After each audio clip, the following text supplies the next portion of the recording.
call meeting to order, and would you please stand for the Pledge of Allegiance? I pledge allegiance to the flag of the United States of America and to the republic for which it stands, one nation, under God, indivisible, with liberty and justice for all.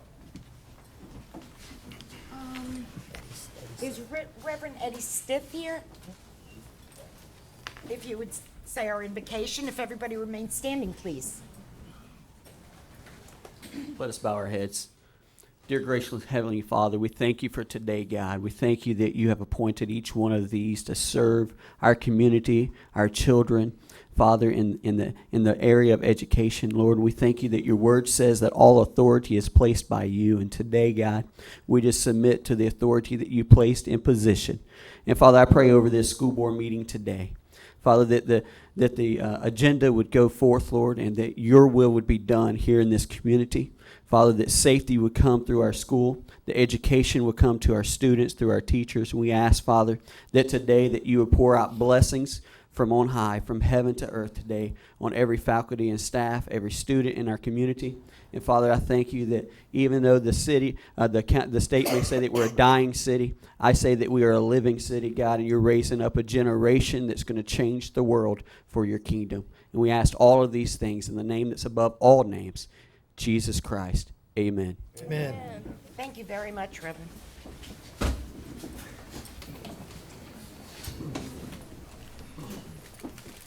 Okay, Ms. Hedstrom, Mary Beth Hedstrom is here to present the Involved Parent of the Month Award. Yay. Where's your Parent of the Month? Oh, good. Right over there.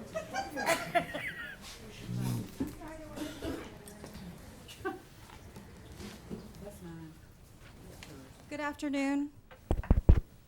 Thank y'all for having me.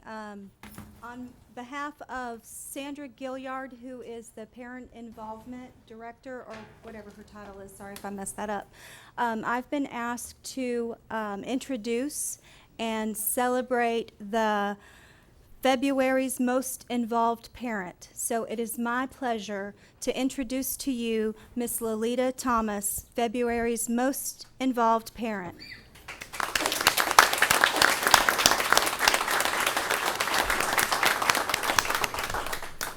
A tribute to volunteers.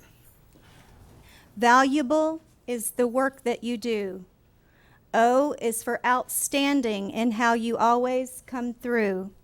L is for loyal, sincere, and full of good cheer. U is for untiring in your efforts throughout the year. N is notable are the contributions you make. T is trustworthy in every project you take. E is eager to reach your every goal. E is effective in the way you fulfill your role. R, ready with a smile like a shining star. S, special and wonderful. That's what you are.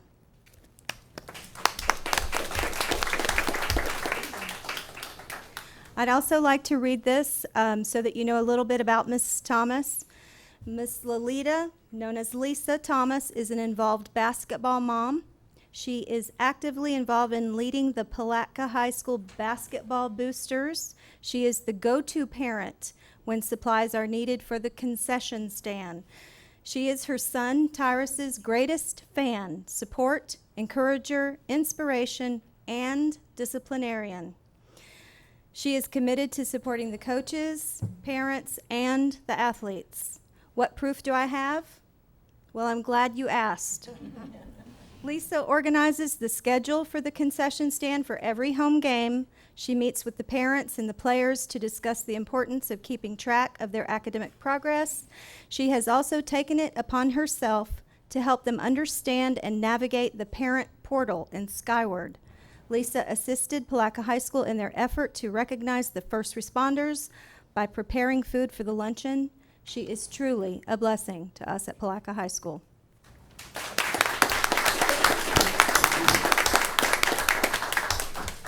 She sure looks familiar. Just like her sister. Yeah. She didn't have any choice. Her mama straightened her out. You want to give? You two want to stand here, please, for pictures? Oh, but you look so good. Lolita Mack. Great, thank you. Thank you. Two girls Thank you, Ms. Hedstrom. drove me nuts. Appreciate that. Okay, next on the agenda, we have presentation by Mr. Al Pound regarding change of Crescent City Junior Senior High school clothes. Mr. Pound, we'll have 3 minutes for your presentation. 3 minutes. 10 minutes. Thank you. 10 minutes. What's 3 minutes? Public comment. Give me a slip. He's on the agenda. Good evening, That's people. why Happy St. Patrick's Day. My name is Al Pound. I worked at Crescent City High School for almost 30 years, from 1979 to 2007. I worked as head coaches, athletic director, teacher, taught 2 generations of driver education, went to high school there, graduated there, so I've got about 42 years in the school system in Crescent City. I think I know the parents real well. And a lot of people are here that I know today, and I appreciate that. And I want to thank you for that. Also would like to say I worked under 7 different principals while I was at Crescent City High School.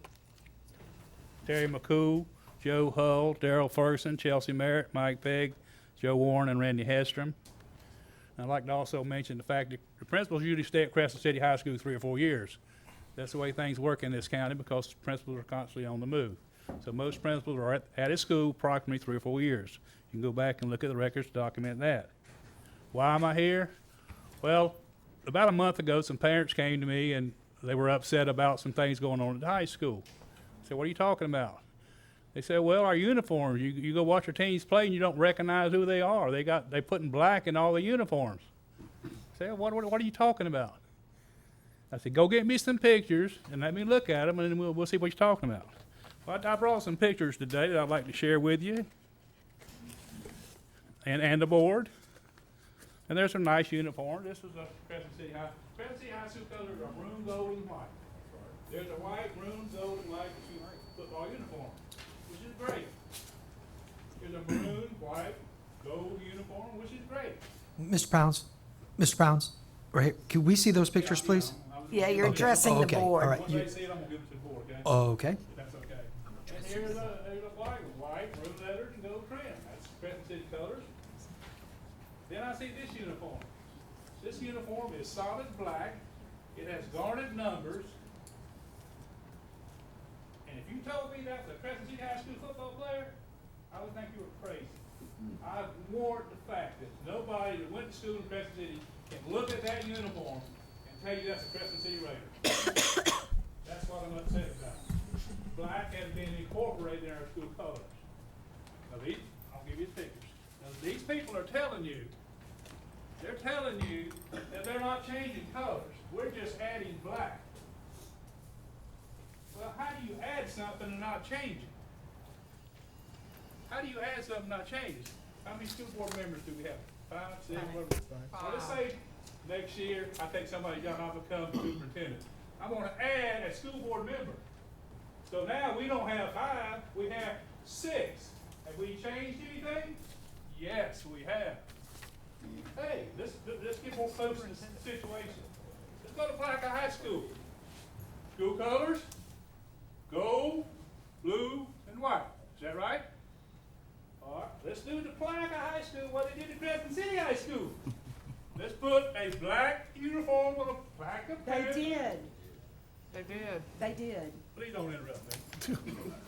Let's put a black uniform on a black appearance. When did they? 2 years ago. Trim they and had gold, it. or whatever you want to do.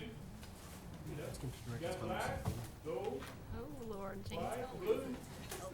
You got a Black Panther now, if you want to say that. Has Mr. that Pound, changed anything? would you stand at the microphone, please, and address your comments to the board? Yes, ma'am. Thank you. I'm sorry, I'm a little upset, obviously. Little. I apologize for that. You know, it's just to me, you can't change something by adding something. When you add something, you're changing something. That's my whole point. They say, we're not trying to change school colors. Why did we do it? How did you come up with black? I like black. That's good. How did you come up with the color black? Put in all the uniforms. Well, it's cheaper. People. I bought more uniforms than anybody in this county. The cheapest color of uniform you buy is white, and that is one of the school colors. So that doesn't hold water. Yeah, I heard the crazy thing. I probably shouldn't go there, but I will because I'm upset. Oh, we black because we got girls softball players who don't want to play in white pants. Do you know how many hundreds and thousands of high schools and colleges there are in the United States that girls wear white pants? True. I understand that's a problem. I'm not making fun of that situation. But take your dark maroon.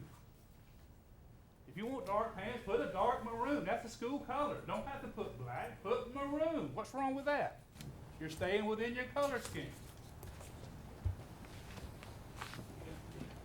The excuses that I'm getting is just seems like to me they're lame.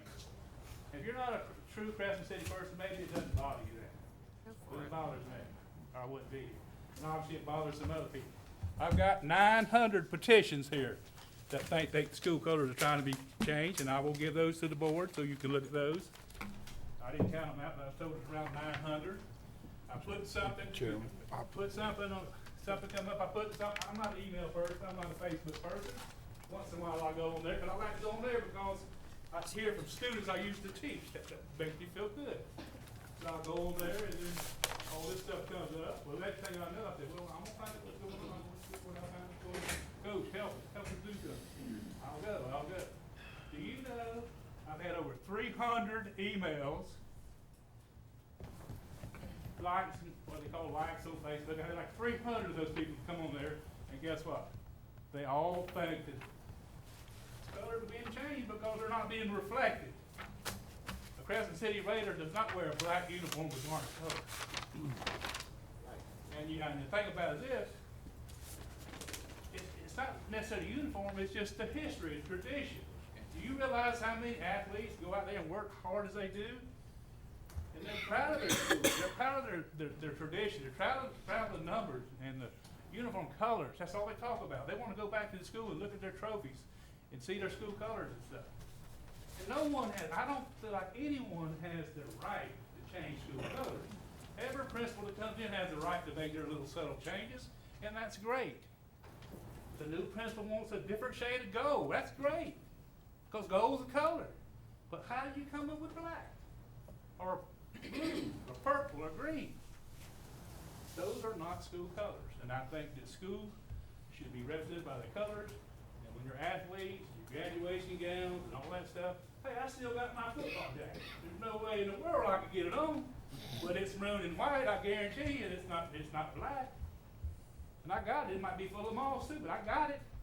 I got my high school graduation set, maroon and gold. I still got it because that means something to me.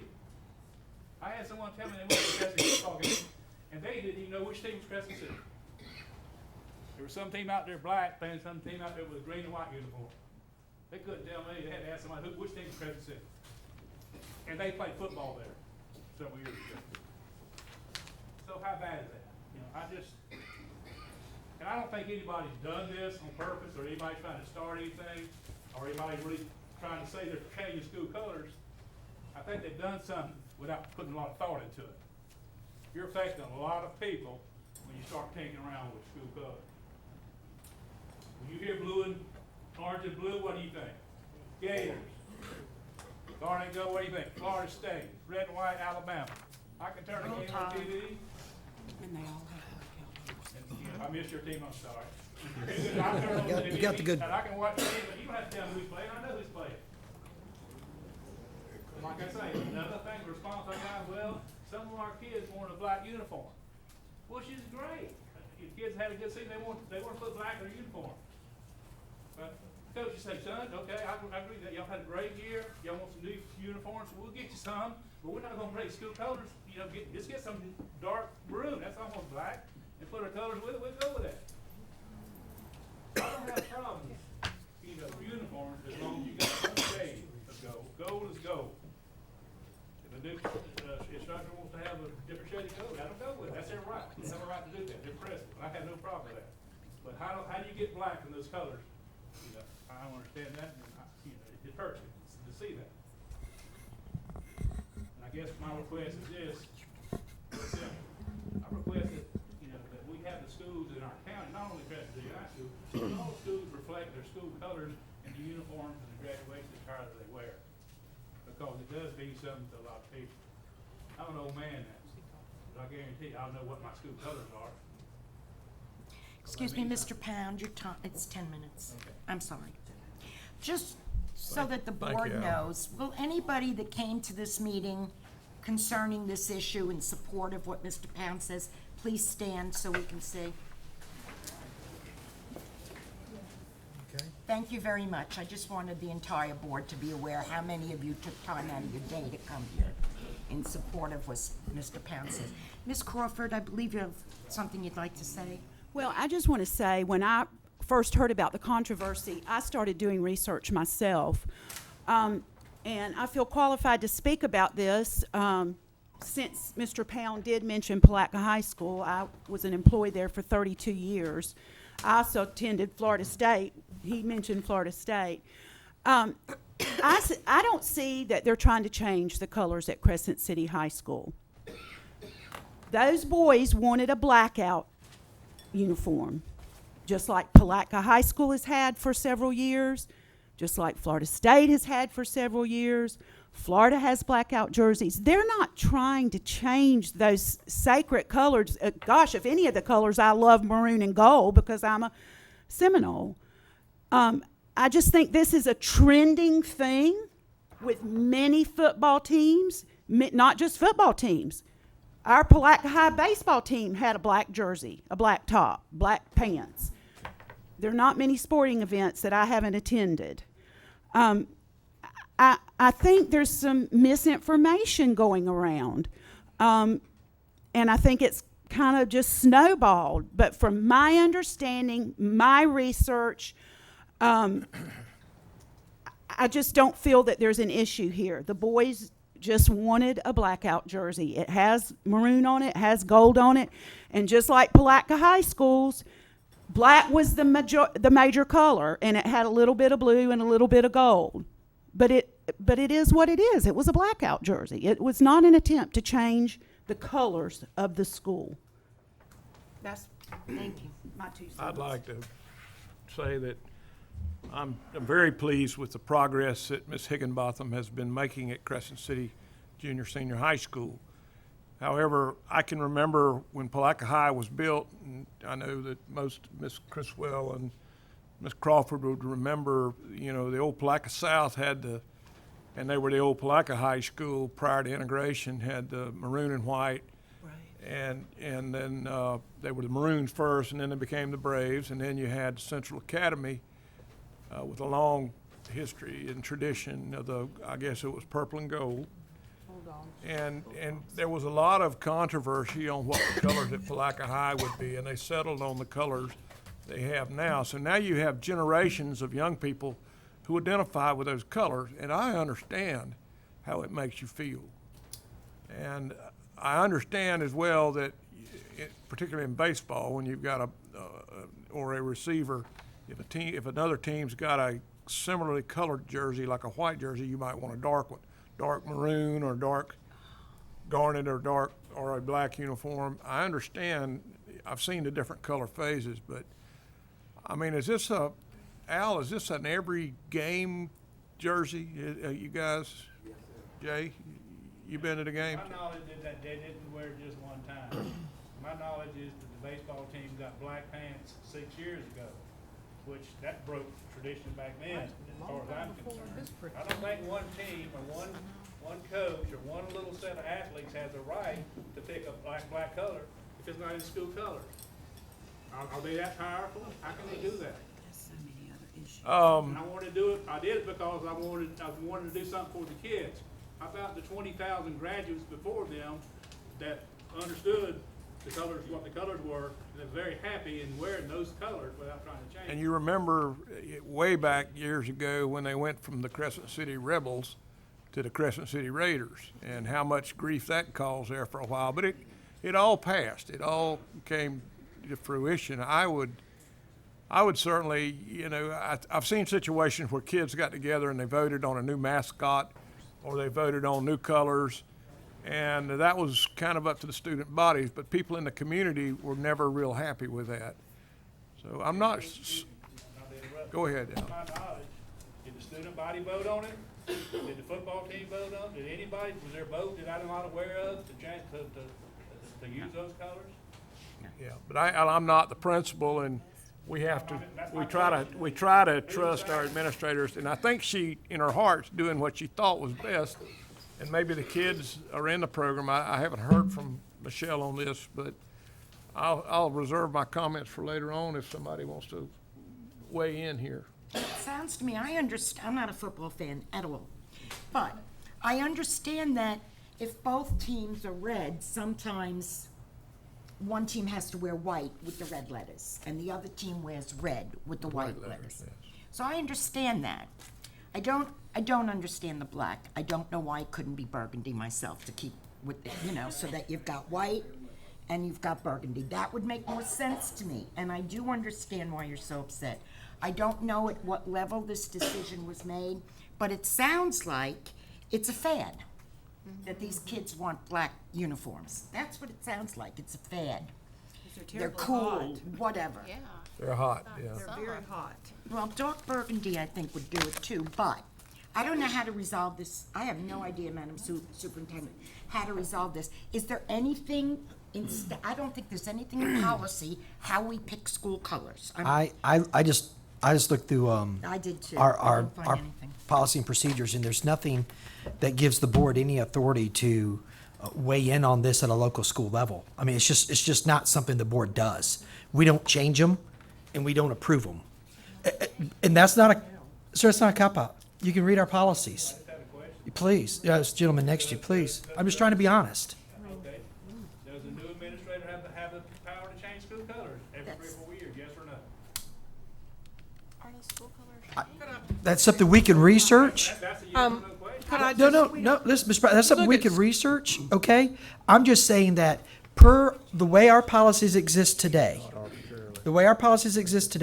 we don't have the authority to weigh in on this at a local school. We just don't. It just doesn't happen. Now, that doesn't mean we won't look for some solutions, but we have to be honest where we start. That's just rational. So we have to be honest where we start. So we're starting from a place where the board hasn't done it. We just haven't been there before. So that's where we are. Now, not saying we won't help resolve, but you gotta be honest where you are before you can move ahead. That's sort of common sense. So anyway, Madam Superintendent. Can I just clarify whether or not we have some official somewhere that says the colors have been changed? Because I've never seen it. We have, state reports. Can Ms. Higginbotham answer that? Have you written it somewhere okay, that's all I need to know. It's not been clarified. This conversation is about choice of a color of a uniform for one sport. But there's no, that would be fine. Please bring it up. Yeah. There's I'd like no to see that. there's no official document that says we have changed school colors, correct?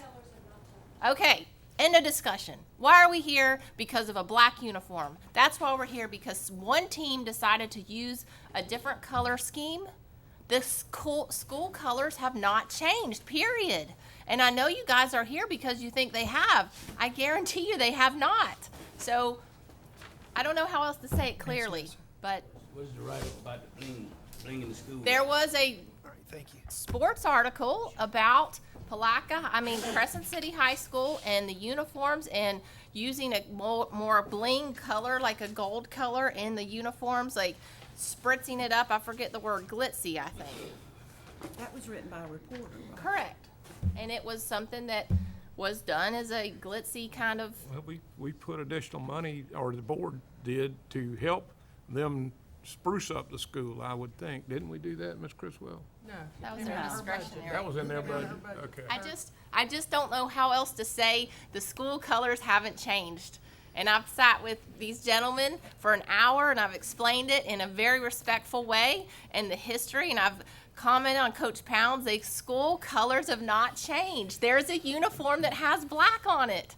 And that's the whole issue here. And I mean, I have golf uniforms, track uniforms, basketball uniforms, weightlifting. All of those do not have black in them, okay? You have softball and you have football. So what? The coach decides to put one color in for one season? Big deal. I mean, every other sport still has white, gold, and maroon. So we're making a big issue out of something that just blows my mind. We have so many more things to think about. Evidently, we are colorblind. They have 2 uniforms that chose to pick a different color scheme, and I understand. And that's the coach's decision. But I mean, there's 2 sports team that are using it maybe, but I don't know if the coach, the AD director wants to speak, if the principal wants to speak. I don't know. It's up to you I guys. respectfully like the Black is a principal color. to come up. Can the panel agree that black is a color? For that uniform, For one black uniform. color. for that one uniform. Okay, I understand the alternative uniform. That's for larger schools and, say, universities, where some outside donor said, I got the money to buy these uniforms. And it's usually for homecoming or big rival games, but not for every game. That's not our school colors. You know, we got to be frank here. Black is a color. I understand most of the young kids, the problem is, we build, here in the state of Florida, we built a lot of high schools here lately, a lot of Johnny-come-lately high schools, and all of them got black on it. And so the other schools, the old ancient schools, say, well, you look okay. But I agree, that's okay for one game, but that's not our school colors. I was the first class to graduate from Crescent City High in 1969. I had to play under the name of Rebel. So we had Principal Coy Harris, Honorable Coy Harris, saw that that was a problem. And so in his wisdom, he said, I'm gonna let the school board, the school body, student body, figure this out. And we voted. We came up with the name Ravens, and we came up with maroon, white, and gold, which was a combination of the 2 schools like Mr. Buckler said here. Middleton was, Kelly, green, gold, and white. We never had enough money to get the gold, so it was basically gold. Gold and white. Middleton High, yeah. Crescent City was, green and white. Crescent City was the Rebels, and they were maroon and white. At one time, they were maroon and gray, kinda, it was a little alternative uniforms long ago.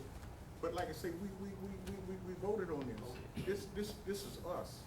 You know, I mean, we're not asking for anything. Our community, which is the democratic way of doing things, we put it to the vote, you know, and we voted on these colors, so I don't see how can somebody just arbitrarily, okay, for example, the next principal can change the colors, so where we're going to. It's like, he was a pastor, Protestant pastor during times of Hitler. And his name, I think, is Dietrich Bonhoeffer? Dietrich Bonhoeffer? No, I think it was He was a famous one. Martin Neil Loomer or something like that. But anyway, he said first they came for the socialists, and I didn't speak. Martin Luther. Second, they came for the trade unions. I didn't speak because I wasn't a trade union. Thirdly, they came for the Jews. I didn't speak. Then they came for me. I didn't have nobody to speak for me. So the rest of the high schools around here now, if you don't kind of with your colors, you got to make a stand somewhere in life. So our stand was maroon, white, and gold, and that's all that we actually did. Okay. May I ask a quick, Madam Chair? Like alternate uniform, one game, maybe 2 games, but that's not our new colors now. Madam Chair, I Yes. just want to mention a law that we found here. It basically, here's where we are, because, you know, we have to agree where we're starting from and then try to chart a course where we need to go. So here's the deal. By statute, board, we can, unless the law says, except otherwise provided by law, all public schools conduct within the district shall be under the discretion or the direction and control of the district school board with the district school superintendent as the executive officer. Now, here's the phrase that the attorney will need to research. Otherwise provided by law. Is there some other law in this book, which I don't have time to go through right now, is there some other law within this book that would prohibit us from establishing due process policies dealing with school mascots, colors, whatever else we may want to include in there. As long as there isn't, then maybe the board would put that on the agenda next time for an actionable item. We can't action something when it's not on the agenda. That's just not allowed by law. So I'm going to ask, for me, I'm going to ask Charlie, our attorney, if he will look and make sure there's no prohibition under law, and then maybe we can have a discussion as far as a policy that would affect maybe all of our schools concerning a process, not the conclusion, not the outcome, but the process that has to be followed for these things to happen and for these things to be changed. Would that seem to be reasonable? Yes. So the establishment of a process would seem to be reasonable. Okay, all right. I just have a quick question. Coach Detter, how often do y'all buy uniforms? It varies depending on the budget of each individual sport and their individual program, or the athletic program as a whole. So, I mean, is there an average of how many years you keep a uniform? Uniforms, typically, high-quality uniforms will last 3 seasons at best.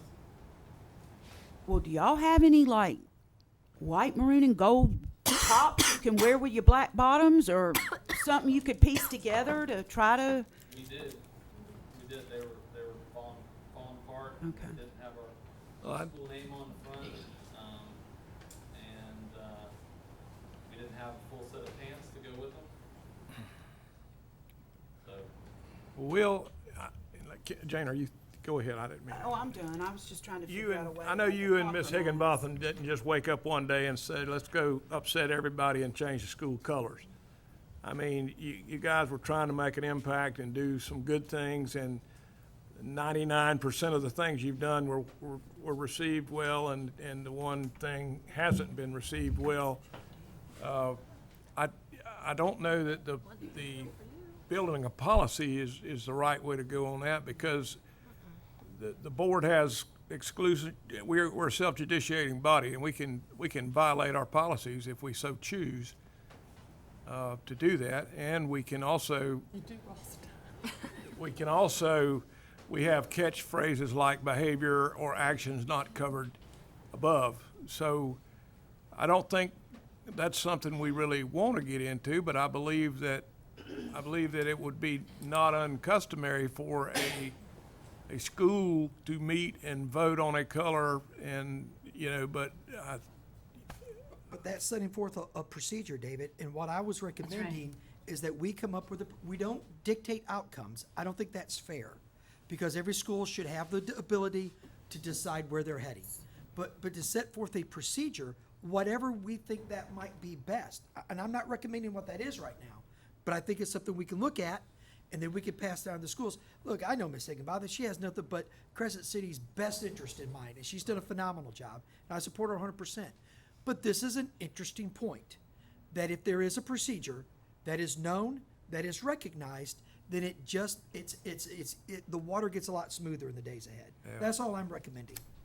So, Mr. Wright, if I'm understanding you right, you saying that the colors and the mascot are two that usually is decided by the board. Other words, I'm trying to ask, if the mascot has been a chicken for 20 years, Yeah. can one principal just come next year and say, well, I want to make it a dog? In the absence of some clear procedure, in the absence of some known procedure or policy, then it's not clear how things are changed and moved ahead. Now, internally at Crescent City, there may be procedures and policies that I'm not aware of, because we simply don't micromanage our schools. That's just not how we operate. So if there are procedures and policies in place on how those decisions are made, then certainly that's not for us to weigh in on. But if there isn't, then this is where the board can provide some guidance that might be helpful, where we say, okay, to change anything in the athletic department, change anything and I just used colors because y'all are here for colors, and mascot because that was mentioned. And we can put other things in there, I suppose, but just to come up with a procedure. If we're gonna do it, how does it work? Do we take it to a school-wide vote? Do different teams get to choose their own route? Does the principal have the authority? We could set the procedures up and the policy up to be whatever. But I'm just saying, we've never had to face this before. I've been on the board 6 years, never had this come up, So I just threw that out as a recommendation to the other board members, because these are the people that have to work with me on this. Is to say, let's look at it and see if maybe we could bring a system that would be helpful, right? And then how y'all decide, that's your business. I think Will wants to say something. If I could just add one thing, certainly since we've been there, we've made it a huge effort to reach out to our community, and the South Putnam community as a whole. If we were going to, and I think the word change has been misused a bit, unfortunately, we were gonna change the school colors, we would have certainly reached out to our community, whether it be the school community, the students themselves, whether it be the faculty and staff, whether it be the entire citizens and former graduates of South Putnam and Crescent City, to discuss such a huge thing like that. What this situation was various teams, and just to clarify, just so this doesn't come up later, there actually are more teams this year that are using black in their uniforms than just football and softball. The weightlifting team has black in their singlets. Boys basketball has had black uniforms that they use on a regular basis at their away games since 2009.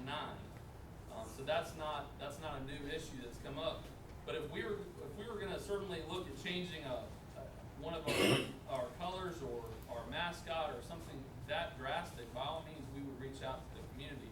This was individual sports programs for various reasons. Some were because, as was said before, it's a popular trend in some cases, and there was a lot of interest in getting a black set of uniforms, and that was in some cases. I can say for weightlifting, if you've ever seen a white singlet, nobody wants to go to a weightlifting match or a wrestling match that has a white singlet. Or gold for that matter. So a dark color, and so we integrated all the colors in it. The school colors are white, there's green, there's gold, and there's black, and that. And again, and I say black, but that is not a school color. And that's and I will say this. I'm not sure where it came from that we were changing the school color. That was never been said. I've never received one phone call in my office or an email. So could I just clarify, Coach Detter and Ms. Higginbotham, you didn't pull everybody together, all your coaches and players, and say, okay, so let it be written, so let it be told, we're changing the colors to black. So who came to you and wanted black? Who came to you? Did the coaches come and say the kids would like blackout because all the other college and pro teams are doing it? I mean, where did it originate? Well, the coaches are in control of their program. I hope their so. Individual program, and so it always originates there. Now, whether that comes from feedback from their own players, whether that comes from the staff as a whole, whether that comes in just general conversations between administrators. But it wasn't you and Ms. Higginbotham calling people in and saying, we're changing the colors. By golly, we're going black, and we're going to do a different shade of gold, and we're going to use red and green, and we're going to... That wasn't you. No, and I wouldn't go as far as to say, I mean, Good. black has become a base color, as gray is, as white is. I mean, for various reasons, it doesn't show stains very much, and some of our sports that are utilizing black uniforms are having to wear them for a longer amount of time, and they're having to last because of limited budgets that we have. And just for clarification also, Board, because I've lived here all my life and went through a change because of the high school that we had gone to, and in that change, they didn't ask the community, they asked the students to come up with suggestions for mascot and colors, and then they picked the top 5, put them on a sheet, sent it out to all the kids, and let the kids vote. This didn't come from the community at any time that I can remember in this community, whether it was Crescent City, Interlochen, and Palatka. It was for the kids and what the kids want. Times change, not that it's always for the better, but they change.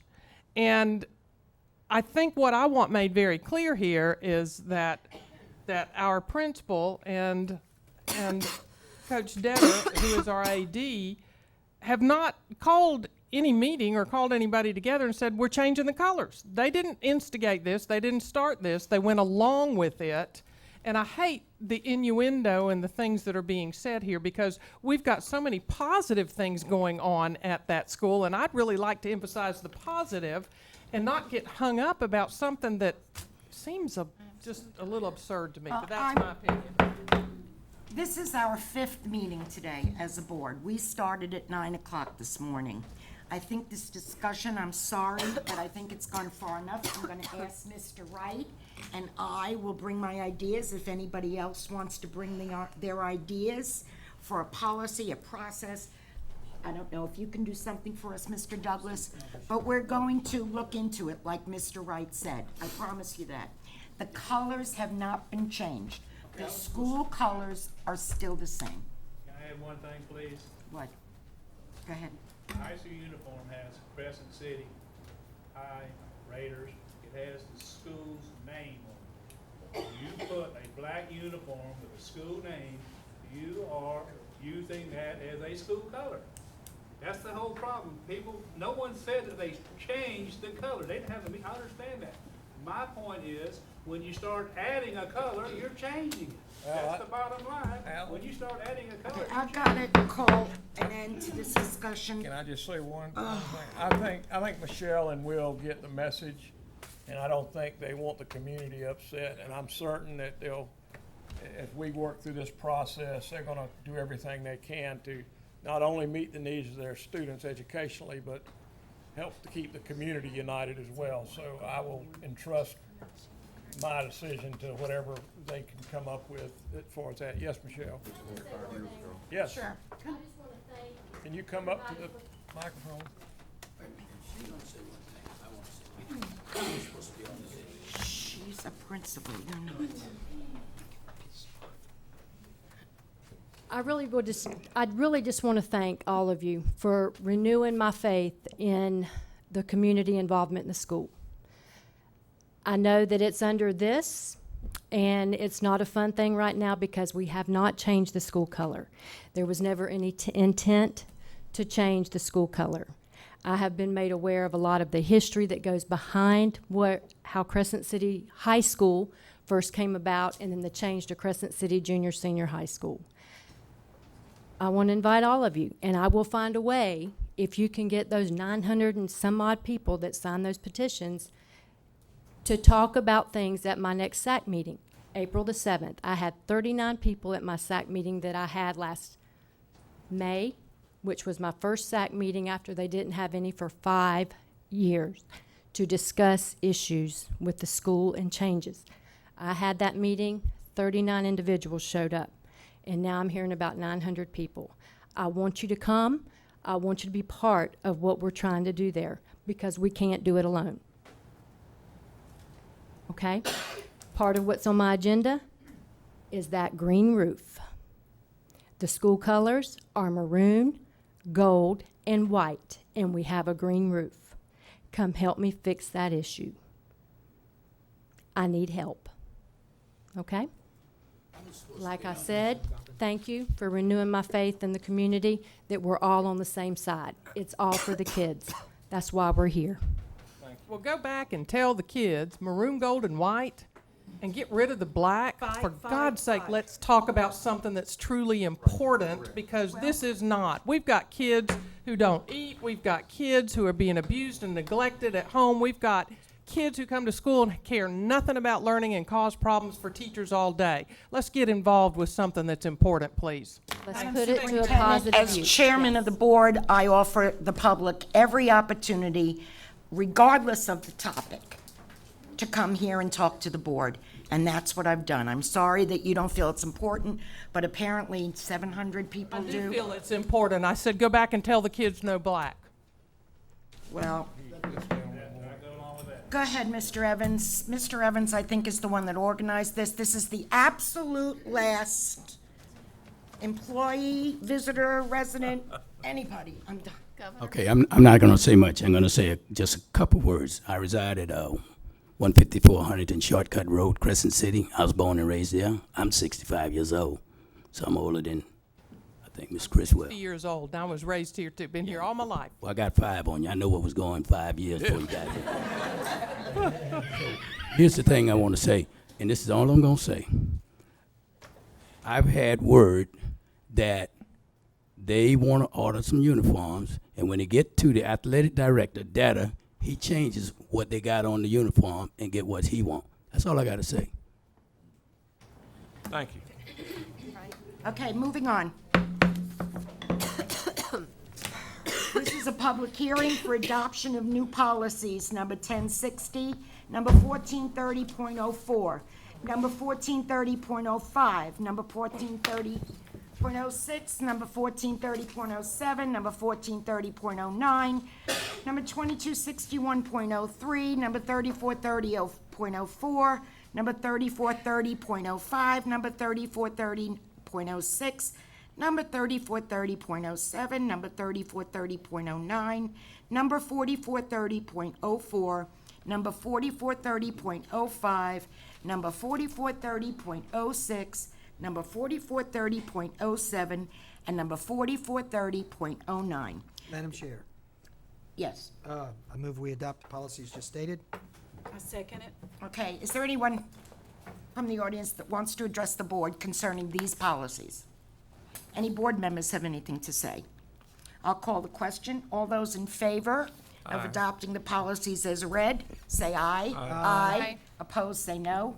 Motion carries 5-0. Next is a public hearing on the approval of revisions to policies number 1217, number 1419.02, number 2280, number 2440, number 2623, number 3217, number 3419.02, number 3430, number 4217, number 4419.02, number 4430, number 5114, number 5410.01, number 5772, number 5830, number 6322, number 7217, number 8500, number 8510, number 8540, and number 9211. Is there anybody from the public that would like to address the board concerning these policy revisions? Madam Chair, Yes. I move we accept the approval of the revision of the policies that have just been read. Second. Any board members have any discussion? Is a motion and a second on the floor to approve the revisions of the policies as I read.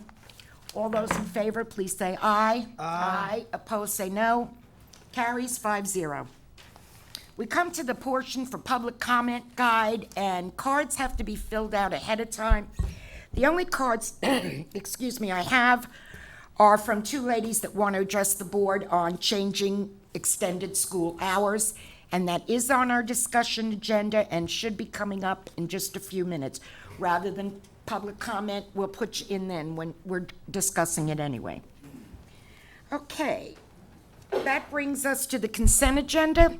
Would any members of the public like to remove anything from the consent agenda for further consideration? I make a motion that, Well, okay, wait. never mind.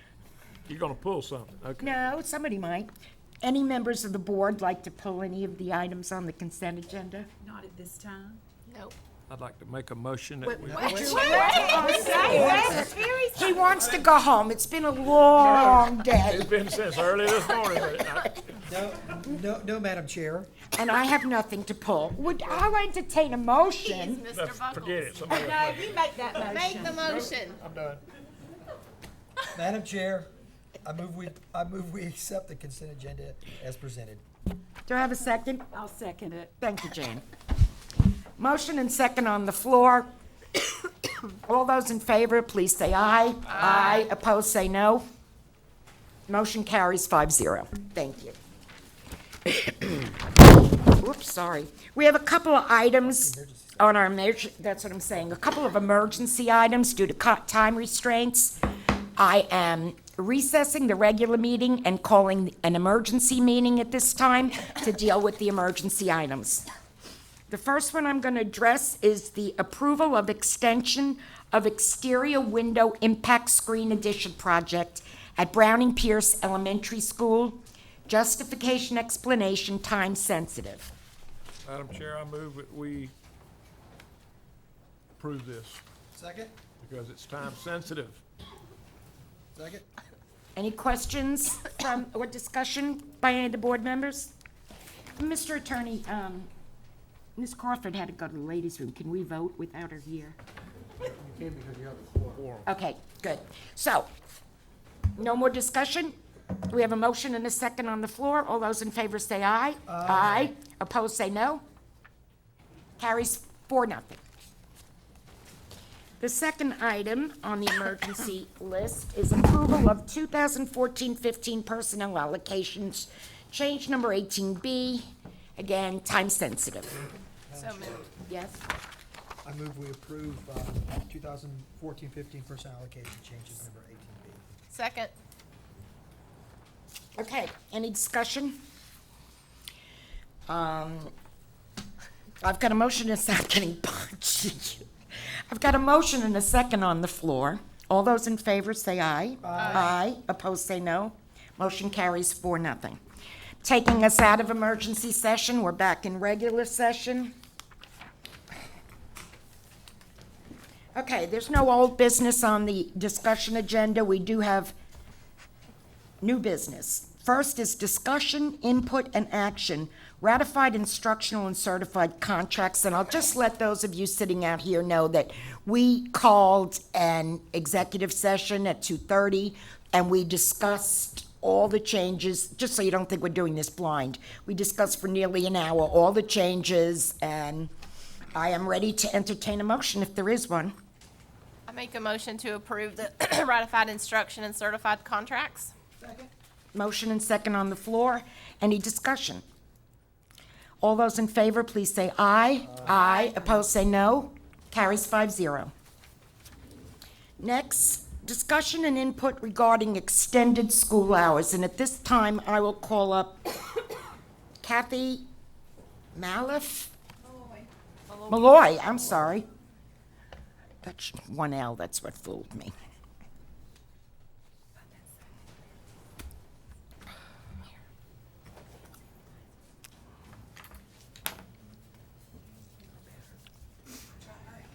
There, take your time. Y'all wanna go home? How could you feel? Me too.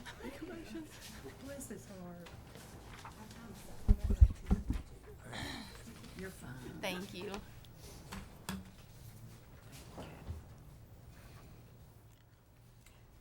Will you please state your name and address for the record? My name is Kathy Malloy. I live at 326 Tanner School Bus Road in Florham. And I'm here to discuss the extended school hours, which I oppose. The average adult worker works a 9-hour workday with a 1-hour lunch, meaning they work an 8-hour workday. My 6-year-old first grader at Melrose Elementary School goes to school for 7 hours with a 30-minute lunch and a 30-minute recess, meaning that she works a 6-hour workday. The difference between an adult workday and a 6-year-old first grader's workday is 2 hours. 2 hours difference between an adult workday and a 6-year-old first grader's workday.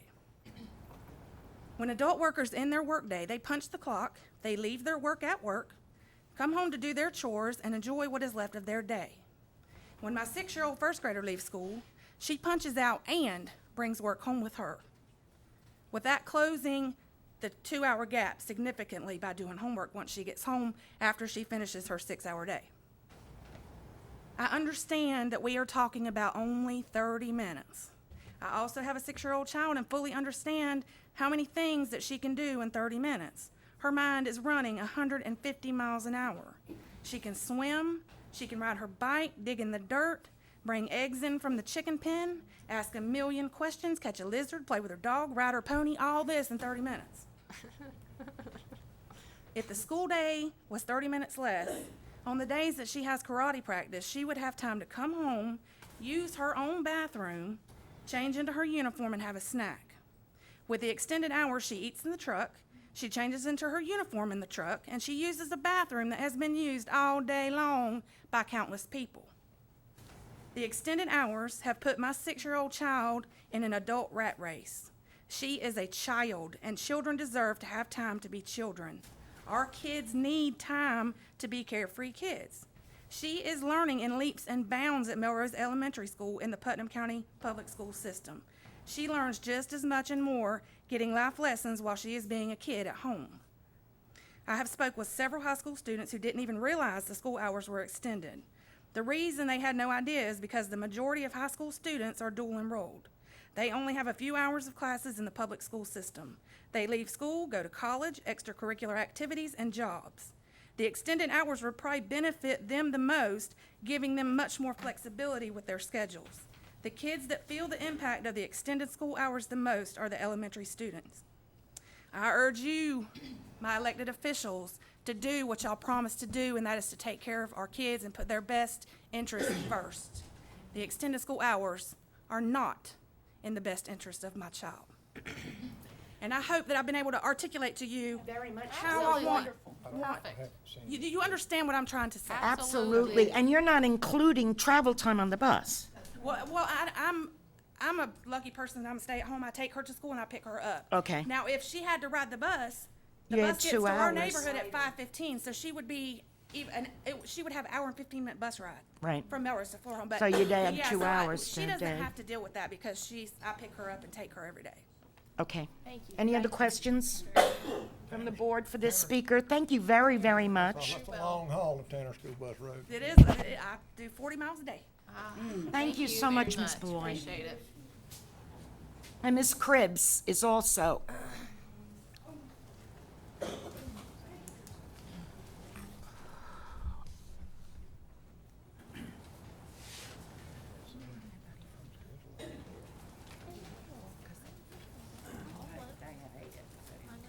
Please state your name and address for the record. Carrie Cribbs, 114 West Manitoba Street, Florham, and I'm here again. I love seeing y'all's faces. Great job, Kathy. We're not all lucky like Kathy is to be able to pick our kids up from school. Yesterday, no phone call, no nothing. Join bus routes. My kid got home 5:30, 6 o'clock with homework. What time do they leave in the morning? My kid gets on the bus at 8 o'clock. I got home at 5 or 6. 5. 5:30, 6 o'clock. Okay. All right, I'm just trying to get 10 the time in my hours. mind. Okay, 10 thank you. hours. Yeah, plus homework.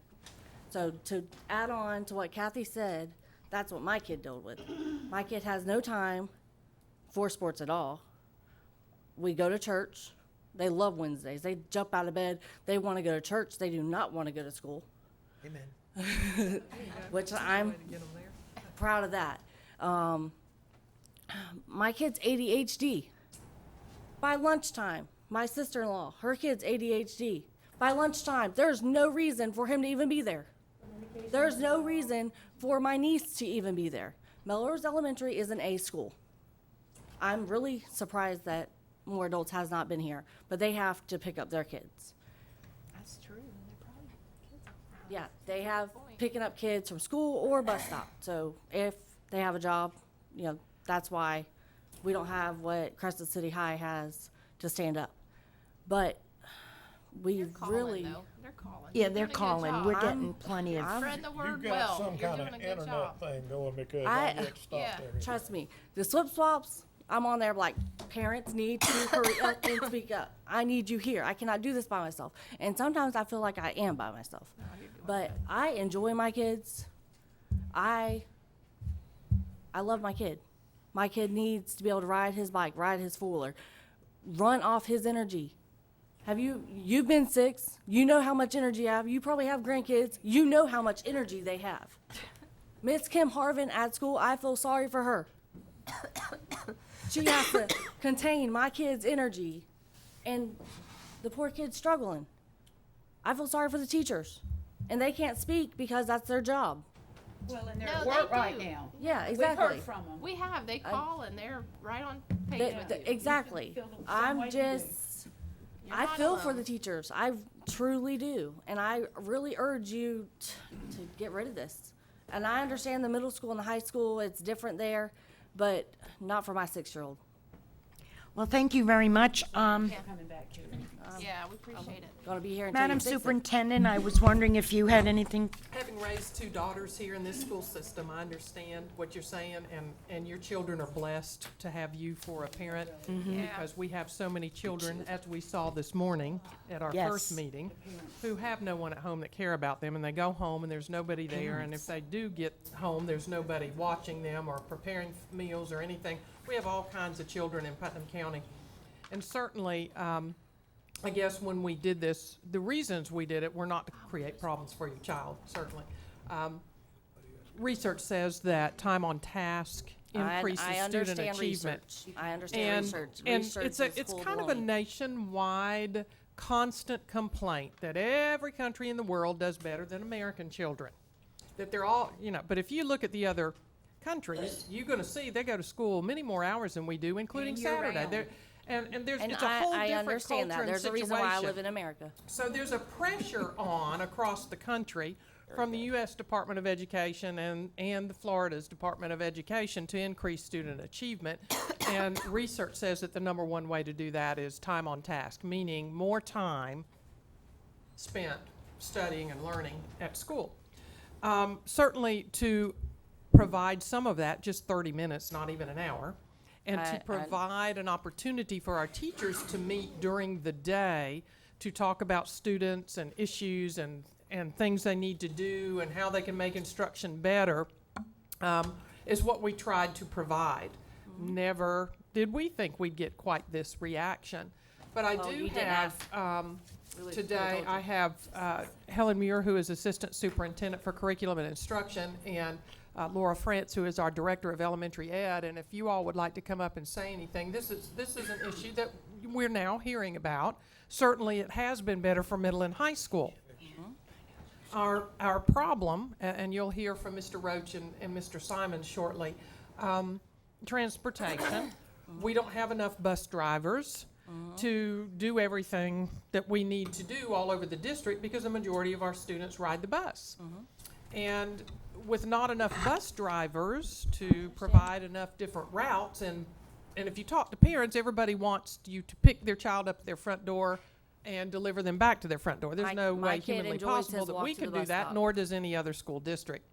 So in trying to have a balance of what we do for our children academically and trying to get them home, our thought truly was that we have so many parents that have problems finding after-school daycare, and that if you're at work right now and your child's on a bus, your child's probably going to get home about the time you get home from work. So it was going to save money for parents as well. There were a lot of different things we looked at. Now, that's not true for every parent where you're concerned. I stated that's DCF. That is not the school board. We pay y'all to educate our kids. That's right, and that's what we're The trying to parents do. that have their kids and cannot, they need to get some family or friends if they don't have the money.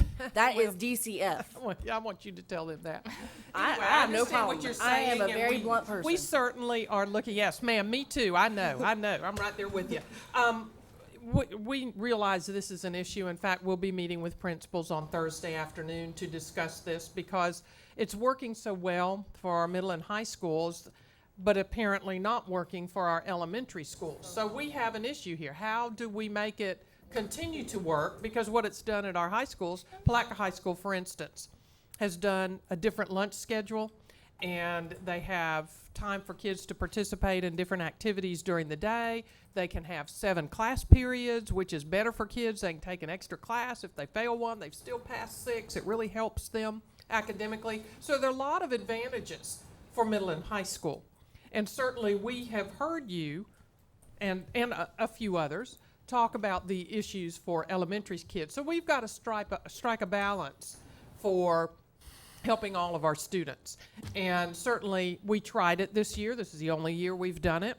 Other school districts have done it and haven't had this kind of complaint and problem. So it is a problem for us, so we obviously need to make some adjustments. And that certainly is what we'll be doing at the direction of the school board. They have expressed to us their concern, and we'll be talking to principals about it. We can't change it right this minute, but I understand we that, can look but at some. I want to know that it's going to be changed. Well, we can't guarantee that, but we can tell you that we're carefully looking at it. Helen, if you and Laura would come up, they work more often. They get in the schools a lot more often than I do because I'm usually bogged down with appointments here.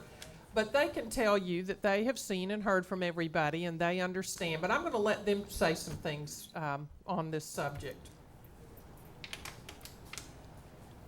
When we started to look at ways to improve student achievement last year, Laura and I had been attending different kinds of trainings, and the state actually had mandated last year 3 schools to have an extra hour just because student achievement at those 3 schools was rated in the bottom 300 schools.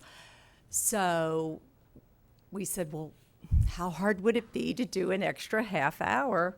And spoke with the superintendent and spoke with transportation, and that appeared not to be an issue.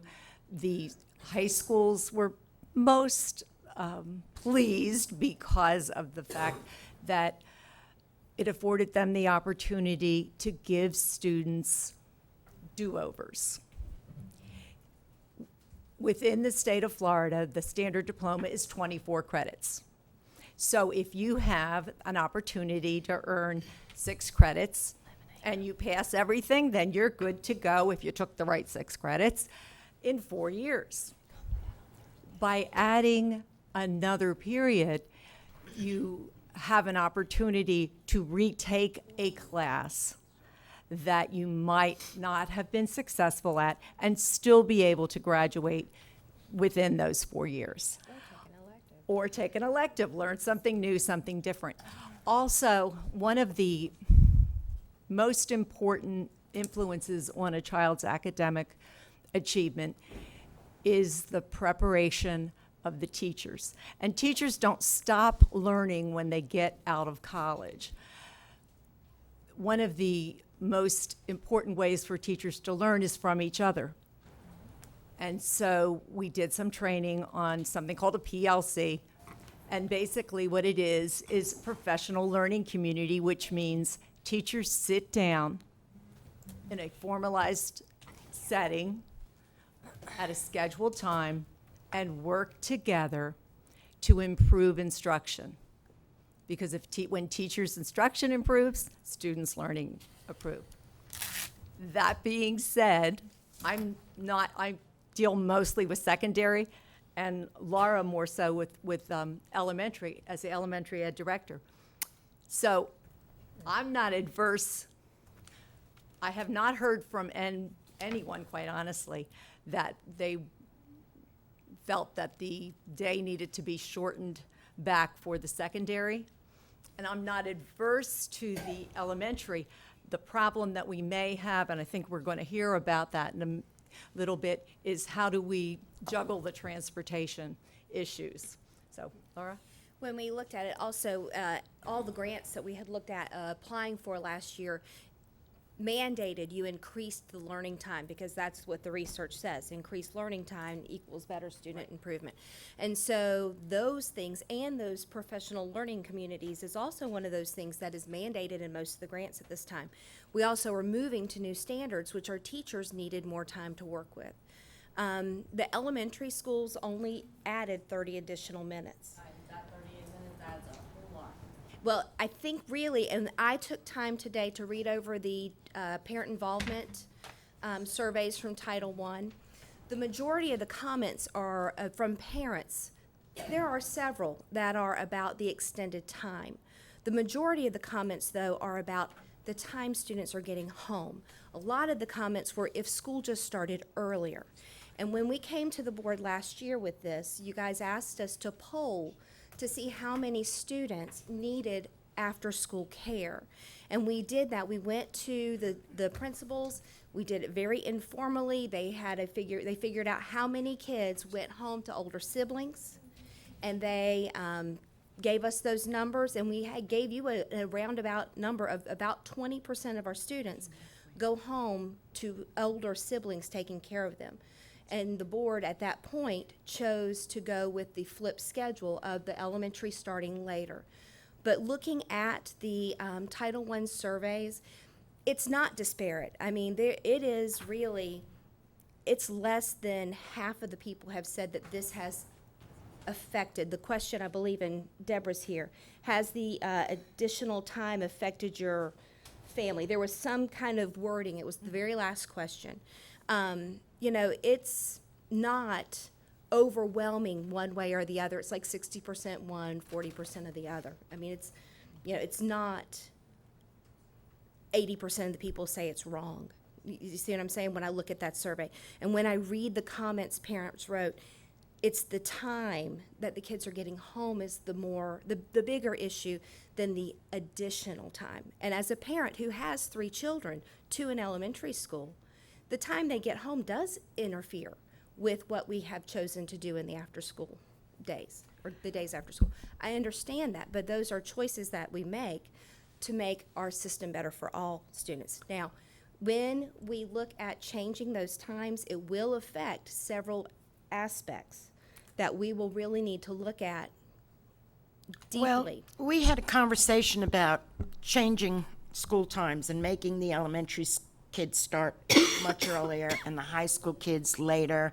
And we had some kind of a thing on the internet, and everybody I talked to didn't know about it, and they're all upset. I'm just saying that. So I don't know how scientific that survey was that we got back, that they did not want to make the elementary kids go earlier, and even though we had statistics that show the elementary school kids do better early and the high school kids do better later. But anyway, that might be, I know transportation's a big issue in taking this 30 minutes off. So if we have a big issue, we might as well have a giant one and look at that again, because I know one of the big problems with changing all that was transportation. So we start from square one, whatever, but we want to be fair to all of our schools. If this is Yes. advantageous to middle and high school students, Yes. we don't want to punish them because Exactly. the elementary can't handle it. So how do we make it good for everybody is what we're looking at. And so Mr. Roach and Mr. Simons, if y'all want to come up, we had them look at, could we just leave middle and high school the way they are and change the elementary and go back and take the 30 minutes away for elementary? And when I say, can we do that, it sounds funny. You'd say, yeah, just do it. Well, no, we have transportation of those students. And if transportation can't make that work because they don't have enough bus drivers, then we have another issue. So I'm going to let them talk to you about that. Mr. Simons and I have been working together because there's a principals meeting Thursday, and we're trying to come up with multiple starting times for elementary schools and high schools. We're trying to come up with at least 3 different times, starting times. The issue is going to be the turnaround time. With no matter who starts first, there's going to have to be a minimum 50 to 60 minute turnaround time to get the buses ready to run whoever they pick up second. That is the biggest issue. That's why in the west end of the county, they start at 9:15, the elementary schools. And the middle and high schools start anywhere from 7:30 to 8:10. Okay, but there's a turnaround time. I don't know how much we want to, we don't have enough drivers to start the elementary schools all at 8 o'clock and the high schools at 8:30. We don't. It's not possible. We don't have the buses. We don't I have was the going to drivers. say, is it just the drivers or it's also the buses? It's also the buses. We don't Gotcha. have enough. If we could afford to put 35 buses out in the west end with Sure. 35 drivers, yeah, we could do whatever we want to. But we don't. And Mr. Simons is working hard on these 3 schedules because you've got to build that turnaround time for the drivers and to drop off their kids and then go to the elementary schools or go to the high schools or run those routes. And that is the biggest concern we have right now. I believe if we start the elementary schools, it's going to have to be somewhere between 7:45, 8 o'clock, and 8:15, so we can have the turnaround time. You will be very lucky if you can do that. If we can do that, it's possible. But then again, just remember, 50 to 60 minutes turnaround. High schools are going to start at somewhere 8:45, 9 o'clock, 9:15. They're gonna love it. Okay, They the will love high school kids will probably enjoy it. And Yeah, but the sports and the jobs and the. It's going to affect multiple aspects. Either that, or we go back to the way we were, and we have to go back to the old starting times. But as Rodney will tell you, that's going to be elimination of that extra period at the high schools because we don't have turnaround time. No. So it's a work in progress, and we will have 3 schedules done by Thursday when we meet with the principals, because we've got to have some alternatives. Jim, I guess I would ask it, and I think the whole board probably feels this way, but that we do everything we can, because it's not just this one little pod of parents in the Melrose or Floor Home area. No. I catch it everywhere I go in the outlying areas. Not so bad in the, neighborhoods close to their schools, but Well, it's really, really. and I close. looked at the parent surveys from Title I, and I think I misinterpreted, and I think that some of the parents misinterpreted how they were to answer on that survey. Because when you read the comments, it says West End and South End. And, And the north. Well, I don't know about the north. I but catch it in Boston. The central area seems to be less, but I understand. But if you look at the starting times in the South End and the West End, they're 9:15, 9:10 for elementary kids. So we're working on it. That's all I can say. Superintendent has directed us to, and we're going to come up with some schedules that we'll present Thursday to the principals, and But I we'll bring guess it back to we y'all. probably need to hear from the board now, because we need to take your message to the principals on Thursday when we meet with them. Our discussion with them is, we want their input. They have to run their schools. So we need to know from them at middle and high school, do they really want to keep that schedule? Is it really important to them? We need to hear from the elementary principals that they're getting comments from parents, and do they want to change it back and just go back to the way we were doing that schedule?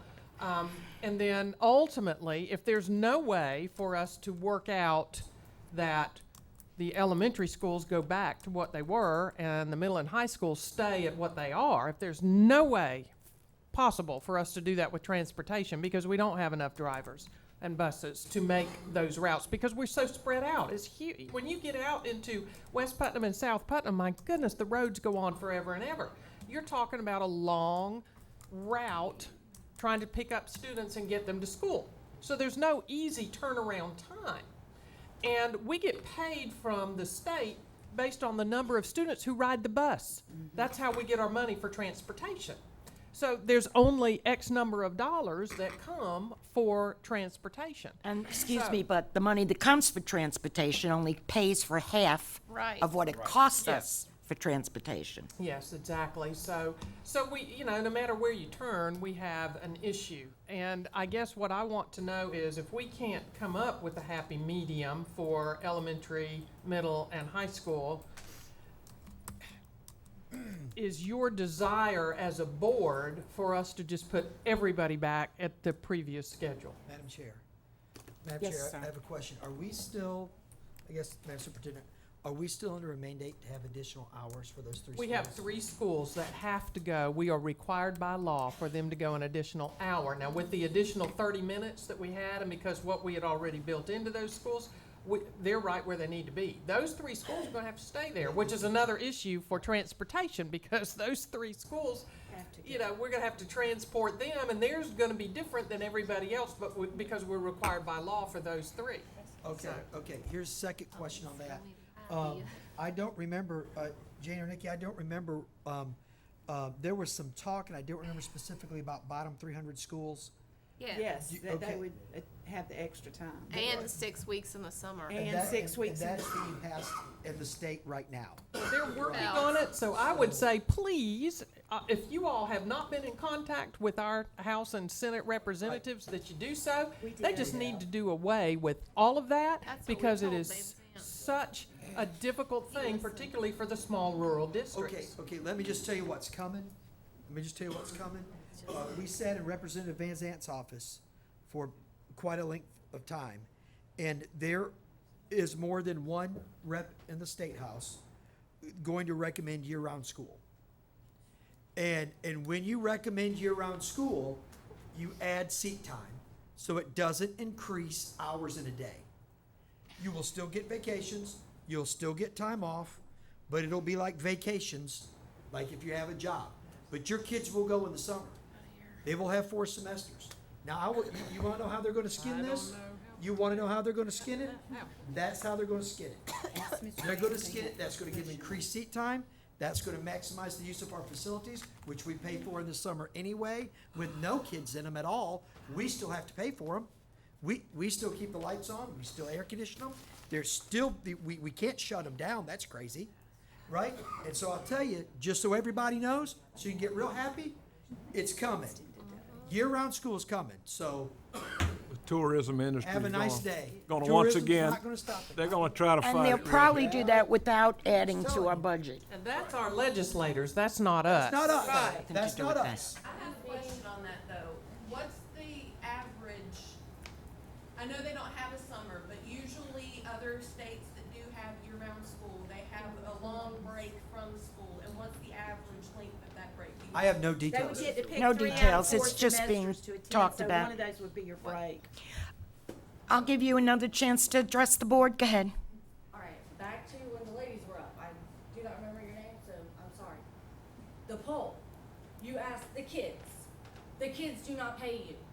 The parents do. We didn't do the kids. This was a didn't do the parent kids. survey that went home. No, no, no, no, no, I no, did no, no, not no, get no. any survey. No one ever got a survey. Wait, but Everybody gets a phone call about what's happening at Beasley Elementary School, what's happening at Placa High School. Beasley is not an elementary, it doesn't Well, exist whatever- anymore. whatever it is. Okay, relax, don't get too Hold on, excited. Listen to me. Miss Buckles, would you come up to the microphone, please? The high school have to have the extra time so they can pass. My sister, 9th grade, which is graduating this year, was told at Interlochen High School, which I love, do not misunderstand me, was told you might as well drop out now, there's no way you can make it. My sister's graduating on time because she's worked her little rear end off. There is no sense in this. let's just wrap it up. Yes, ma'am, Ms. Criswell. The parent survey that went out, can Yes, you ma'am. tell the audience who it went to? The parent survey is, first of all, put together out of my office, which is Title I Federal Programs. And it is a requirement by DOE that we survey the parents and the staff every year, and those results drive the parent involvement plans at your schools. We have a committee that meets once a month on Wednesdays at Federal Programs. It's called the PIDAC, the Parent Involvement District Advisory Council. These people work with me and my staff to put together this survey. This year, they added the extra question about how the school times had impacted the families. These surveys are put together, they are delivered to your child's schools, and your principals or their staff disseminate those, get them back, get them to me, we tally and get those results. I have those, they're current, I don't have them with me. You may have, there are some, they're around, they're public. And then your representatives from your school who serve on my PIDAC committee take those results back to your school, and it is with those results that you are supposed to create your parent involvement plan, your school improvement plans, whatever you're gonna do for the next year. A lot of that comes from these surveys. So that's the surveys that they are talking about. I don't know about a poll. I remember my kindergartner at the time talking about, Mommy, they asked me who watches me after school. That's not my department. Now, I will do a student survey that'll go out after testing, but it'll cover everything from their academics to computers to how safe they feel, those kind of things. But my office did not do the survey she's No, referring to. this is, I'm sorry, but I'm gonna wrap this up. Yeah, we need I to- know that administration is working on it. Right. We will do our very, very best to accommodate as many people as we can. Naturally, we can't make everybody happy, but we will do our best. We will. And closing discussion for now. Thank you very much. thank y'all. I'll be happy to get you copies of those if any of you need them. We have I think one. Ms. Criswell's got one in Yeah, her office. Pam will have it. Okay, moving right along. I believe that last meeting, we had someone from the Henley Center talk to us about partnering with them for the Prevention Partnership Grant application. So I don't believe we need any discussion unless any of the board members have a question. No, I don't. I will entertain a motion. Make a motion to approve the Haney project. Second. Motion and second on the floor. Any further discussion? All in favor say aye. Aye. Opposed say no. Motion carries 5-0. Okay, we're to reports. And the first one up is our board auditor, Susan.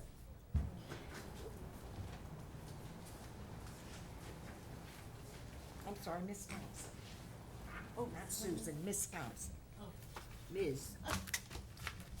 Okay, I just wanted to briefly cover some of the recommendations that are currently out there.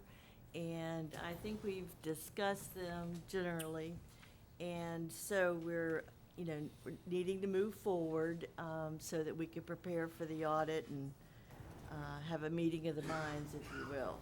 So in my recommendations, just as a reminder, I'll go through them very briefly, is to increase internal controls at the high school.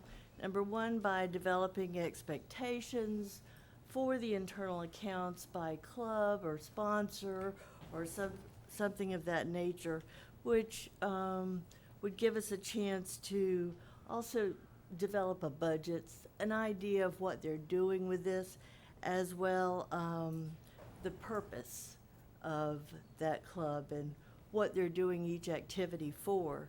So a date of the events, expected revenues and expenses, and the purpose of the clubs would allow us to have an idea of, is that, something that we want to go, as well as when we could expect those deposits, whether the expenses have been paid in relation to that activity, and things of that nature. Miss Thompson, are you speaking of Crescent City High School when you say the high school? Oh, I'm speaking of all the All of high them? schools, because basically it's my understanding that most of the elementary schools and, well, in this case, I'm speaking about all the schools, but I've been focused mainly on the high schools because that's where the major funds are. So secondly is something to increase the segregation of duties, because that's been a major concern, that people are holding the funds and accounting for them themselves. So my suggestion was to send the bank statements to me. I can scan them and send them back to the bookkeepers, etc. As well as I'd like to remove the bookkeeper as a check signer. She's both doing the recording and signing. So I'm hoping that maybe the assistant principal and the principal could sign in her place. As to cash receipts, we've had some issues with that because we want to make sure that everybody was bonded. If we spread the risk back to the teachers, as is done in the junior highs and the elementary schools. So, and I believe I've got assurance from the attorney that the teachers would be covered, so we're good to go there. So we could delegate the collections back to the teacher or the sponsor, make sure they issue a receipt for everyone, total the receipts list, and list the range of the receipts, bring that to the bookkeeper's office or something of that nature, and put it in a drop safe or something where the money can then be pulled out later in the presence of two people and counted, just so that there's verification that what the teacher put on there is actually what was in. Miss Tom, I'm sorry, but I didn't intend for you to give details. Detail, okay. I really my concern is that our board auditor has made several suggestions for tightening things up, and nobody's doing anything because she has no authority. I think we need to introduce policy giving her authority, and I think you have some from other counties that you told me. Policies, establishing general Authority for yes, you. ma'am. I mean, she was denied access to the vault the other day. I'm sorry, she wasn't? No, I just can't have a key. Well, that's what I mean. She can't have a key, The key opens the entire office. right? We don't give those keys out. She can come in. And bother you. No, we have a, that's the way we do our other auditors. I asked whether a key should be given. We don't give out keys to the finance office to different people other than people that work in there. Well, I don't know what the rest of the board thinks, but this is our board auditor. I mean, I just feel like she's being blocked every where she goes. She's being spoken to rudely, she's being ignored, she's being told no. Personally, I'm really upset about it. I know you all have a boss and you have to do what your boss says, and that's fine. But she's been told not to bother you. Over and over again, come on. She was told to send an email. Right, for the key what when she she needed. needs to get in the vault? She should send an email when she needs to get at the financial records. Why can't she just email the record she needs and let them get it for her? Because she is an independent board auditor. She's supposed to be working independently for the board, just like Charlie does. But he doesn't have a key. He doesn't have any problems with personnel either, and he doesn't need to access the vault. It's not part of his job. I'm sorry, but I'm very, very, very upset about the way everything's been handled with regard to our auditor. We are spending a lot of money for this lady, and we're throwing it out the window if she can't do anything. If she's making recommendations that go ignored because... I don't know of any recommendations. Who does she make recommendations to? And I think the problem We've all is, gotten them. if she only... Can we maybe table this till next meeting? I It's been a think this long is something day. that we need to all sit down together on. This is terrible. It is terrible. All right, Susan, if you don't mind, I am going to end your report. We are going to deal with this. I'm not the only board member, I think, that's upset. Something needs to be changed so that you can do your job. And I apologize on behalf of the board that it's been so difficult for you for so long. We will talk about it. I'm going to call a meeting. I think our next workshop can be on the auditor. I don't think we have anything scheduled. So I think, sure. Because I think, this is addressed to me and I'm not sure why. Susan has not come to me and requested anything since we came to that board meeting that day. Right before the board meeting, she has not come to me. Because she's been told not to bother you. We were all sitting there. She's not supposed to bother you. So, yeah, she's listening. I mean, I'm sorry. Did you hear her be told not to bother them? I just got the email this morning that asked me for a key to our vault. Right. And I responded back, and I copied you on it. Right. A very nice response and said, that key opens our inside office. Anytime you need in, we will be happy to let you in. What's wrong with that response? Because you've been complaining that she bothers you too much. And now, maybe 2 or 3 times a day, if she has to ask. Well, somebody has.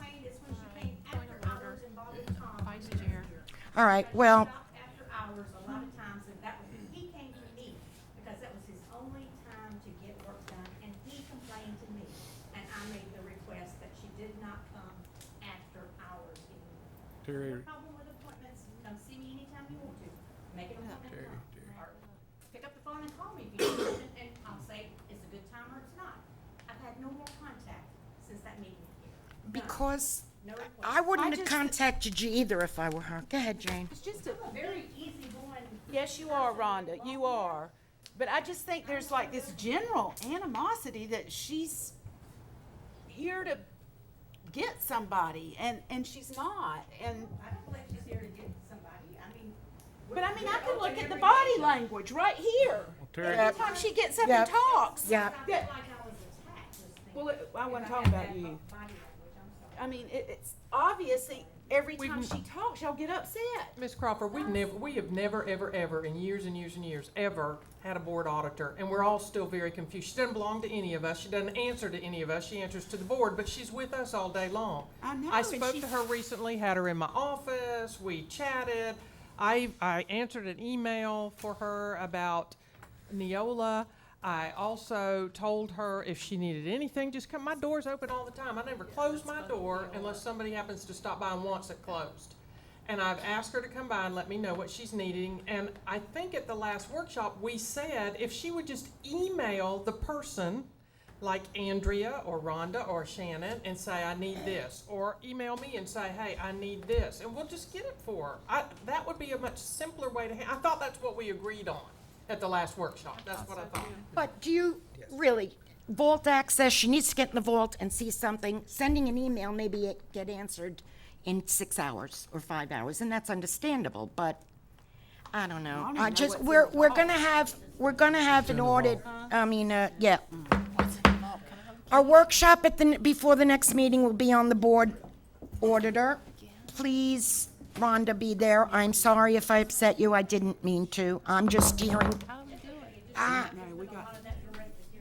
we might need to go do some ropes courses. Terry Wright says I bother him too. All right, we're done with board. Thank you very much, Susan. I'm sorry I didn't give you an opportunity, but you could be prepared for the auditor's workshop. I know you're delighted. Okay, reports by board members. Ms. Crawford, would you like to start? Probably not. Can we start the other end? Sure. Yep. Mr. Wright is always ready. Oh, yep, very quickly, just a few things. Went to Tallahassee last week, appreciate the opportunity to go. A couple things, the governor, in his initial budget, did recommend close to $1 billion increase in school funding. It passed the House, it's tied up in the Senate. I learned something new. Every time you go, you learn something new.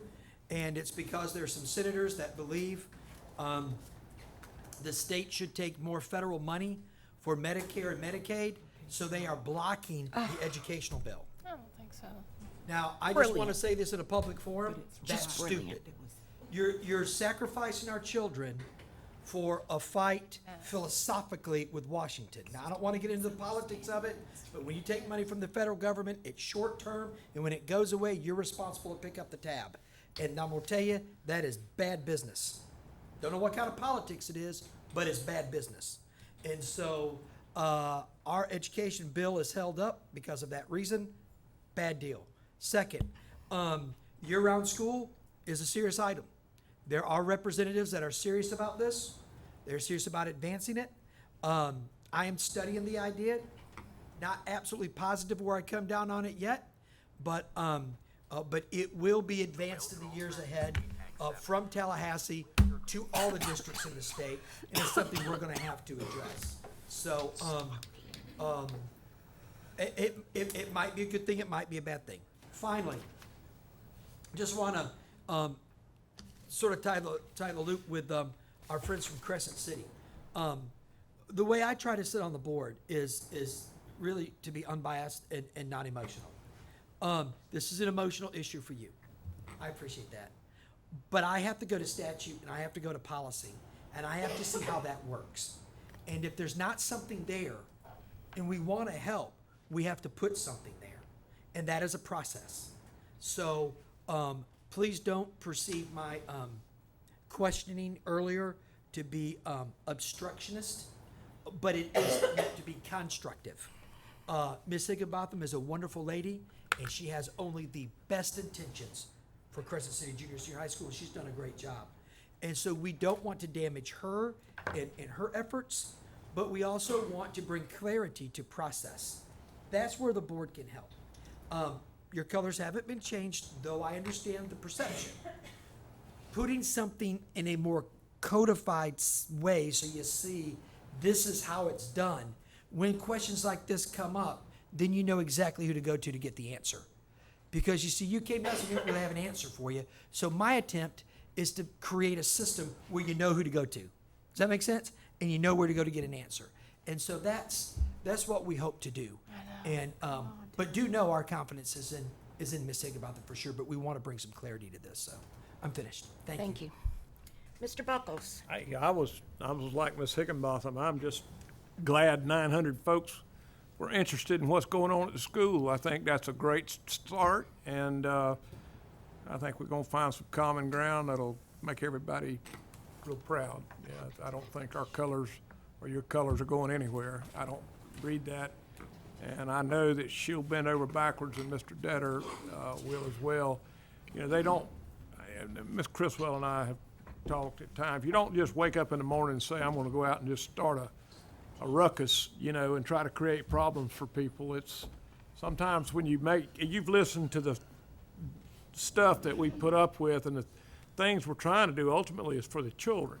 But the community has an inherited interest in traditions and things like that as well.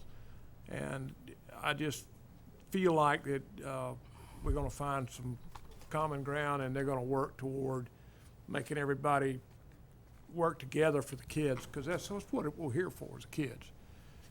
And I guess beyond that, I would like to mention that I'll be the judge at the whip popping contest at the fairgrounds Saturday at 10. hit you with the buckles? On the butt. They're gonna have. I get. I'm entering. I'm the whipping boy. No. I'm I gonna think all of us should be there. Absolutely. If we could hit buckles, I'll be there. Beyond that, I'll let it go. It's been The a good- threats keep you quiet, eh? I get threatened a lot. Yeah, I do want to thank all I know all the students are really working hard at the fair. It's a huge event for them, and thank you so much for the parents and FFA leaders for putting in endless hours to help. So it's all about community and promoting our kids and community involvement. Crescent City has done some raising of money for the band uniforms, which is an amazing thing, and they're continuing to promote that. And it's all about community involvement, and I'm encouraged to have so many people here, and I'm asking that the school improvement, the SACS meetings, the being involved, that's how it gets done. I mean, what about a quarterback club? I mean, gosh, if they decided to raise money, they could buy the uniforms the way they wanted, and how awesome would that be? But it's just a matter of working together and finding common ground. One quick thing in Tallahassee, that might interest people. They're trying to make to start school August 10th, just in case anybody was interested in that. I don't know if it'll pass. That was something to finish the first semester by Christmas break, and it didn't go past. Well, They not can 10, start. Yeah, it'd have to start August Right. 10th or later. But anyways, just little things like that, concealed weapons on campus and all these things that our government's trying to control. So we do what we can, but in the big scheme of things, we're only a small voice. But I don't know about you, but I have a good feeling for the concealed weapons on campus, because I've taken handguns away from kids, and bad things can happen. Yeah. Ms. Crawford. Okay, I was in Tallahassee also. I was there most of the week. I finished up my new school board member training, All right. survival skills. Yay. I was also with Terry and Nikki when we went to the Capitol building, and we spent most of our time there, other than talking to Representative Van Zant, lost in these underground tunnels that take you from the Senate side to the House side, and, like a idiot, I followed them around and stayed lost. But it was a very meaningful experience. In the old Capitol. I just wanted to address you fine folks from Crescent City High School. I think from looking at the age of some of you, you were probably in high school when my father was superintendent of schools.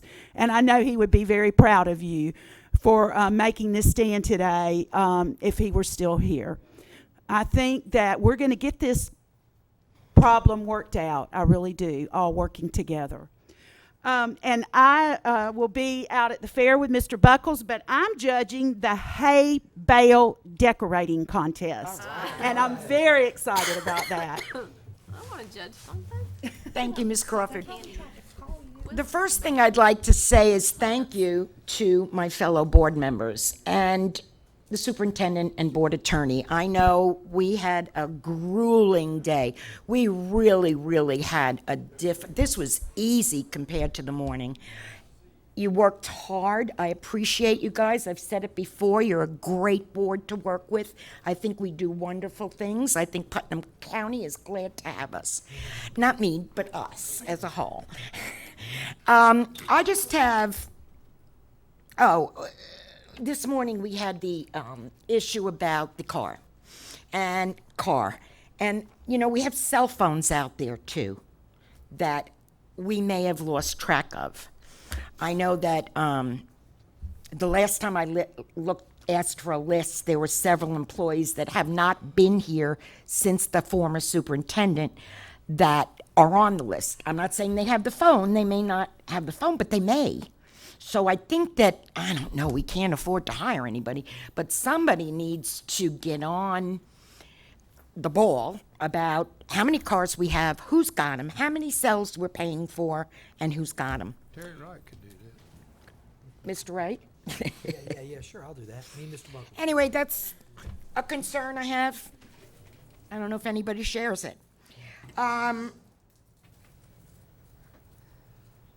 That's all I have. The rest are just notes. Again, thank you, board. Thank you, Ms. Superintendent. And thank you, Mr. Attorney, very much. And This is the you longest are record up to day. your report now. I will make mine short. Oh, good. The legal affairs are sound. Standard answer. Ms. Superintendent, you have 30 seconds. No. I've been here since 9 o'clock, yeah. I just want to say a couple of things. You saw a video at the beginning of the meeting. If you were fortunate enough to be in here and see it, we have lots and lots and lots of awesome, amazing, wonderful things going on in our schools. What you tend to hear about all the time is the terrible or what people think are terrible. But I can't tell you how hard our teachers work and the activities our children are involved in that are awesome and amazing every day. I also want to remind you that in other school districts, especially up north, but some in Florida as well, students pay a fee for anything that is extracurricular. They have to pay for their own uniforms, they have to pay for their own cleats, their own equipment, their own textbooks, their own instruments, their own art, drama, FFA, anything extracurricular, the student has to pay $250 or more. Here, we don't do that.